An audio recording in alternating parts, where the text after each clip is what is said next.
నమస్తే, నా పేరు Shivaji. Welcome to our channel. Tirumala Tirupati దేవస్థానం ఆ ప్రసాదాలకు సంబంధించి చేసిన పాపాలని తుడుచుకోకుండా, కడుక్కోకుండా, క్షమాపణలు చెప్పకుండా మళ్ళీ ఎదురుదాడికి దిగారు ఈ వైఎస్ఆర్సీపీ వాళ్ళు. సో లేటెస్ట్గా ఈ తిరుమల తిరుపతి దేవస్థానానికి సంబంధించి ఆ నెయ్యి కేటాయింపులు ఏవైతే ఉన్నాయో, టెండర్లు ఏవైతే ఉన్నాయో దానికి సంబంధించి రభస చేస్తూ ఉన్నారు. సో నందిని డైరీని తప్పించేశారు. నందిని డైరీని కాదనుకున్న అదేందో మాదాపూరో ఇందాపూరో డైరీకి ఇచ్చేశారు. అదంతా చంద్రబాబు నాయుడు గారి బినామీ సంస్థ అని చెప్పి తప్పుడు ప్రచారం చేస్తూ ఉన్నారు. సో తిరుమల తిరుపతి దేవస్థానం యొక్క ప్రతిష్టతను, పవిత్రతను, అదేవిధంగా నెయ్యి యొక్క నాణ్యతను దృష్టిలో ఉంచుకొని కష్టమైనటువంటి నియమ నిబంధనలు పెట్టి, నియమ నిబంధనలు చూస్తేనే ఈ కల్తీ నెయ్యి ఎవరైనా సప్లై చేయాలనేటువంటి ఆలోచన ఉంటే కూడా పారిపోయే విధంగా ఎవరైతే స్వచ్ఛమైన ఆవు నెయ్యిని మాత్రమే సరఫరా చేస్తారో వాళ్ళకు మాత్రమే టెండర్లు ఇస్తే, లేదు మొత్తము వాళ్ళకి కావాల్సిన వాళ్ళకి ఇచ్చేసుకున్నారు. వీళ్ళు చెప్తారు హెరిటేజ్కి నెయ్యి కాంట్రాక్ట్, అసలు హెరిటేజ్ టెండర్లలోనే పాల్గొనలేదు. హెరిటేజ్కి నెయ్యి కాంట్రాక్ట్ ఇవ్వడం కోసము ఈ కల్తీ నెయ్యి వ్యవహారాన్ని తెర మీదకు తీసుకుని వచ్చారంట. 164 మంది ఎమ్మెల్యేలు ఉన్నారు, దాదాపు 21 మంది ఎంపీలు ఉన్నారు, రాష్ట్రంలోనూ అధికారంలోనూ ఉన్నారు, కేంద్రంలోనూ అధికారంలో ఉన్నారు. ఒకవేళ చంద్రబాబు నాయుడు గారు కనుక హెరిటేజ్ డైరీకే ఆ నెయ్యి సప్లై కాంట్రాక్టు ఇవ్వాలి అనుకుంటే ఎంతసేపు అనేది ఎవరన్నా ఆపుతారా? ఆపడానికి అవుతాదా? కానీ వాళ్ళు అసలు తిరుమల తిరుపతి దేవస్థానం జోలికే వెళ్ళట్లేదు. మీరు అనుకున్నట్లే ఆ హెరిటేజ్కే ఈ మొత్తం టెండర్లను కట్టబెట్టడానికి చంద్రబాబు నాయుడు గారు కల్తీ లడ్డు వ్యవహారాన్ని తెర మీదకు తీసుకొచ్చారని చెప్తా ఉన్నారే, మరి టెండర్లలో హెరిటేజ్ పాల్గొననే లేదే. సో ఇక్కడ చూడండి, మొత్తము ఎన్ని టెండర్లు వేశారు, ఎన్ని టెండర్లు నందిని వాళ్ళు దక్కించుకున్నారో ఒకసారి క్లియర్గా అసలు అసత్య ప్రచారం ఏంది, అసలు నిజమేందనేది చూద్దాం రండి. నాణ్యమైన లడ్డూలు, అత్యంత పారదర్శకంగా నెయ్యి కొనుగోలు, అత్యంత పారదర్శకంగా నెయ్యి కొనుగోలు చేయాలి. 2024కు ముందు జరిగినటువంటి పొరపాట్లు ఏవి కూడా పునరావృతం కాకూడదు, హిందువుల మనోభావాలు దెబ్బతినకూడదు అనేటువంటి ఉద్దేశంతో నియమ నిబంధనలు చాలా పటిష్టంగా పెట్టి నెయ్యి కొనుగోళ్లు అత్యంత పారదర్శకంగా నిర్వహిస్తూ ఉంటే దాని మీద కూడా బురద జల్లేటువంటి ప్రయత్నం చేస్తూ ఉన్నారు. అంటే బేసిక్గా వీళ్ళకు హిందువులన్నా, హిందువుల మనోభావాలన్నా, హిందువుల దేవాలయాలన్నా, హిందువుల దేవుళ్ళన్నా వీళ్ళకు పడదు, అసహ్యం అనమాట. అందుకే ఇలాంటివి ప్రతిరోజు తిరుమల లడ్డూని తీసుకొని వచ్చి లొల్లి చేస్తూ ఉంటారు. క్వాలిటీ దెబ్బతినకుండా నిబంధనల్లో మార్పులు, టెండర్ దక్కించుకున్న సంస్థలు నిబంధనల ప్రకారం అన్ని పరీక్షల్లో ఉత్తీర్ణత సాధించాలి. ఇదేదో సుబ్బారెడ్డి ఫోన్ చేస్తే ట్యాంకర్ పంపించడం కాదు. ఎవరైతే ఈ టెండర్లలో పాల్గొన్నారో వాళ్ళు కనుక నెయ్యి సప్లై చేస్తే ప్రతి ట్యాంకరు ప్రతి పరీక్షలోనూ ఉత్తీర్ణత సాధిస్తేనే కొండ పైకి వెళ్తుంది. కొండ అక్కడ ఏదైతే ఉందో ఆ పోటు ప్రదేశం ఏదైతే ఉందో లడ్డు తయారీ ఆ ప్రదేశానికి చేరుకుంటుంది. ఎన్ఎండిబి నిపుణులు సూచించిన ఆవు నెయ్యి ధర పరిగణలోకి టెండర్ కేటాయింపుల్లోనూ పారదర్శకత, శ్రీవారి ప్రసాదాల నాణ్యతను, పవిత్రతను కాపాడడానికి కట్టుబడి ఉన్నాం. టీటీడీ వాళ్ళు మేము కట్టుబడి ఉన్నామని చెప్తున్నారు. సో శ్రీవారి లడ్డు ప్రసాదం నాణ్యత, రుచిపై 2024కు ముందు భక్తుల నుంచి వ్యక్తమైన అనేక అనుమానాలు, విమర్శలను పరిగణలోకి తీసుకుని నెయ్యి కొనుగోలు విధానంలో పలు మార్పులు చేసినట్లు టీటీడీ వెల్లడించింది. ఈ మేరకు మంగళవారం ఓ ప్రకటన విడుదల చేసింది. ఏం చేస్తారు వాళ్ళు? అక్కడ చేస్తారా? వీళ్ళు బురద జల్లడం, వాళ్ళు కడుక్కోవడం, వీళ్ళు బురద జల్లడం, వాళ్ళు కడుక్కోవడం. ముఖ్యంగా కరుణాకర్ రెడ్డికి ఇదే పని అయిపోయింది. సో రవాణా సమయంలో నెయ్యి నాణ్యత దెబ్బతినకుండా ఉండేందుకు నిబంధనలో కీలక మార్పులు చేసినట్లు పేర్కొంది.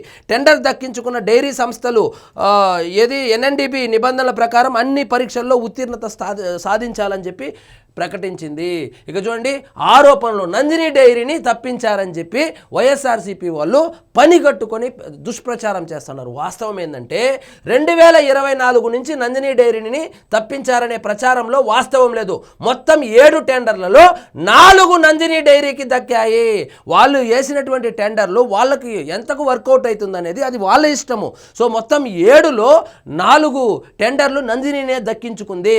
మొత్తం తిరుమల తిరుపతి దేవస్థానానికి సంబంధించి ఆ ప్రసాదాలకు వాడేటువంటి నెయ్యిలో 62% వరకు నందిని డైరీనే సరఫరా చేస్తూ ఉంది. 2019 నుంచి 24 మధ్య నందిని డైరీకి ఎటువంటి టెండర్లు ఇవ్వలేదు. అంటే మన జగన్మోహన్ రెడ్డి గారి హయాంలో, సుబ్బారెడ్డి గారి ఆధ్వర్యంలో అసలు నందినిని పక్కన పెట్టారు. ఎందుకంటే వాళ్ళకు స్వచ్ఛమైన ఆవు నెయ్యి బోలేబాబా సప్లై చేస్తాననింది కాబట్టి, అది కూడా 300 రూపాయలకి చేస్తాననింది కాబట్టి, వీళ్ళకి 25 రూపాయలు కమిషన్ ఇస్తాననింది కాబట్టి, మొత్తం 250 కోట్ల రూపాయలు కుంభకోణం చేయొచ్చు కాబట్టి నందిని పక్కన పక్కన పెట్టి బోలేబాబాను తెర మీదకి తీసుకొచ్చారు. ఇంకొక ఆరోపణ ఏంది, ఇందాపూర్ డైరీకి మాత్రమే టెండర్ ఇచ్చారు, ఇందాపూర్ డైరీకి మాత్రమే టెండర్ ఇచ్చారనేది అవాస్తవం.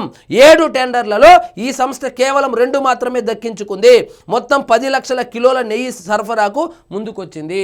సో 63% నెయ్యి నందిని వాళ్ళు సప్లై చేయబోతున్నారు.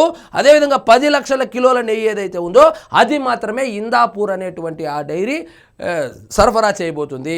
కానీ వైఎస్ఆర్సీపీ వాళ్ళు ఏం ఫేక్ ప్రచారం చేస్తున్నారు, నందినిని తప్పించి ఇందాపూర్కి ఇచ్చేశారు. ఇందాపూర్ అంటే చంద్రబాబు నాయుడు గారి బినామీ కంపెనీ అంట. ఆల్రెడీ హెరిటేజ్ అనేటువంటి సంస్థే ఉన్నప్పుడు మళ్ళీ బినామీ సంస్థ జోలికి ఎందుకు వెళ్తాడు? ఆయన నిజంగా కనుక ఈ నెయ్యిని సప్లై చేయాలనుకుంటే ఎంతసేపు అనేది అది వద్దనుకునే కదా వదిలేశాడు. మీరు ఇట్లాంటి వాళ్ళంతా రాజకీయాల్లో ఉన్నారు, ఏదైనా వీళ్ళు బురద చల్లతానే ఉంటారు, వాళ్ళకు పని బురద చల్లడమే, మనం కడుక్కోవడం మాత్రం పని కాదు కదా, ఆయన దాని జోలికే పోయలేదు. సో ఇక్కడ చూడండి, ఆరోపణ రేట్లు పెంచి ఆర్డర్ ఇచ్చారు. 2016లో ఆవు పాల ధర 17 నుంచి 20 మధ్య ఉండేది. అప్పుడు ఆవు నెయ్యి ధర 278 ఉంది. ప్రస్తుతం ఆవు పాల ధర 42 అంటే 147% పెరిగింది. ఆవు నెయ్యి మార్కెట్ ధరలు కూడా దీనికి అనుగుణంగా ఉన్నప్పుడు 658 అంటే సుమారు 137% పెరిగి ఉంది. ఇతర డైరీ సంస్థలు సైతం ఇంచుమించు ఎక్కువ ధరలకే కోట్ చేశాయి. ఆరోపణ కమిషన్ల కోసం రేటు పెంచారు. సగటు ఆవు వెన్న ధర దేశవ్యాప్త ఆవు నెయ్యి హోల్సేల్ మార్కెట్ పరిస్థితులను పరిశీలించాం. ఎన్ఎన్డిబి నిపుణులను సూచించే ధరలను పరిగణలోకి తీసుకున్నాం. అందువల్ల ఈ ఆరోపణలు పూర్తిగా అవాస్తవం. సో పరిధి మీరే కట్టబెట్టారు. పెరిగిన ధరల వల్ల బోర్డు రెజల్యూషన్ నెంబర్ 184 మేరకు 20 లక్షల కిలోల నెయ్యిని సరఫరా చేయలేమని నందిని డైరీ చెప్పింది. ఇందులో కేవలం 10 లక్షల కిలోలు మాత్రమే సరఫరా చేస్తామని తెలిపింది. నెయ్యి సరఫరాలో అంతరాయం కలగకుండా ఉండేందుకు రవాణా పరిధిని దాటి L2గా నిలిచిన జాతీయ స్థాయి డైరీలకు అవకాశం ఇచ్చాం. సో మొత్తం నందిని డైరీనే సప్లై చేయమని చెబితే మేము అంత చేయలేము, మేము ఇంతే చేస్తామని చెప్పి వాళ్ళు అంతే తీసుకుంటే మిగిలింది అంటే ఆ సరఫరాలో అంతరాయం కలగకూడదనేటువంటి ఉద్దేశంతో ఇచ్చారే కానీ ఈ కేజీకి 25 రూపాయలు కొట్టేయాలనో 250 కోట్ల రూపాయలు కుంభకోణం చేయాలనో కాదు సార్. కాబట్టి మీరు ఈ నిబంధనలు మీరేం చేశారు, వీళ్ళు నిబంధనలు మార్పు చేసి పారదర్శకత తీసుకొస్తున్నారు, స్వచ్ఛమైన ఆవు నెయ్యి కొంటా ఉన్నారు. మీరు నిబంధనలు మార్చి ఏం చేశారు, కేజీకి 25 రూపాయలు కొట్టేశారు, హిందువుల నోట్లో మట్టి కొట్టేశారు, మొత్తానికి 250 కోట్లు కొట్టేశారు. సో చాలా రోజుల తర్వాత స్వచ్ఛమైన ఆవు నెయ్యితో తయారు చేసినటువంటి ప్రసాదాన్ని అయితే భక్తులు రుచి చూస్తూ ఉన్నారు. ఇప్పుడు అక్కడ తిరుమల తిరుపతి దేవస్థానానికి సంబంధించి ఆ భద్రతా ఏర్పాట్లు కావచ్చు, శుచి శుభ్రత కావచ్చు ఏ విధంగా ఉంది ఇప్పుడు వెళ్ళి చూడండి. వైఎస్ఆర్సీపీ వాళ్ళు ఇప్పుడు వెళ్ళి చూడండి, జగన్ గారు ముఖ్యమంత్రిగా ఉన్నప్పుడు ఏ విధంగా అక్కడ భద్రతా ఏర్పాట్లు కావచ్చు, శుచి శుభ్రత ఏ విధంగా ఉండేది, ప్రసాదాలు ఏ విధంగా ఉండేది. ఇప్పుడు చంద్రబాబు నాయుడు గారు ముఖ్యమంత్రి అయిన తర్వాత అక్కడ లడ్డు ఎలా ఉంది, శుచి శుభ్రత ఎలా ఉంది, మీరే కంపేర్ చేసుకోండి. రోజు ఎందుకు ఈ పంచాయతీ. సో ఇదండి ఈరోజు మన టాపిక్. మీకు ఈ వీడియో నచ్చినట్లయితే లైక్ చేయండి, షేర్ చేయండి, ఛానల్ మాత్రం సబ్స్క్రైబ్ చేసుకోవడం మర్చిపోవద్దు.